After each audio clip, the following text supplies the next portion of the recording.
प्रश्न काल को बंद करवा ये ओडिशार स्वार्थ को चोट मारिबा सदृश विरोधी दलर इच्छा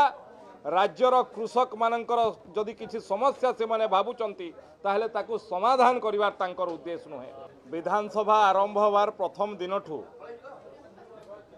सरकारी दल पक्षरु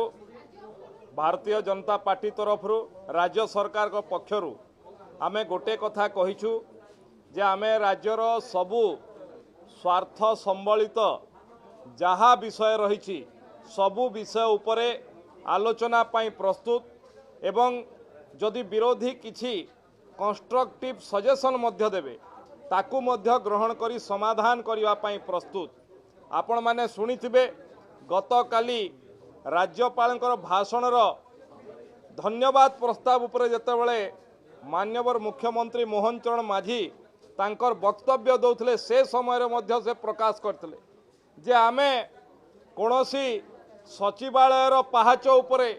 किंबा घरर पहाच उपरे छिड़ा ही दी पद कथा कही पळेवार लोक नुह आमे संपूर्ण भाव में विरोधी दलर कथा को सुनिबा पाई प्रस्तुत आलोचना पाई प्रस्तुत जवाब देवा पाई मध्य प्रस्तुत जदि किछि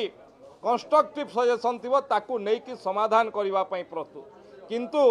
ये दीर्घ 3 दिन हला जना पड़ुछि विरोधी दलर इच्छा राज्यर कृषक मानकर जदि किसी समस्या से माने भावुचंती ताहले ताकू समाधान करिवार तांकर उद्देश्य नुहे किंबा कृषक मानकर विषय को उठेबार तांकर उद्देश्य नुहे। जदि हेई थांता ताहले विधानसभार विधि व्यवस्था रे आसी आलोचना को आसी थांते एवं मु आजी मध्य आलोचना पाई कांग्रेस तरफ ये विषय रे मुलतवी प्रस्ताव दिया जाइछि ताकू माननीय बाचस्पति ग्रहण मध्य करछंती। आमे आलोचना पाई प्रस्तुत प्रश्न काल को बंद करवा ये ओडिशार स्वार्थ को चोट मारिबा सदृश आदु ओडिशार स्वार्थ को जलांजलि देवा सदृश ये कथा जो माने ओडिशा को भल पाती ना ओडिया को भल पाती ना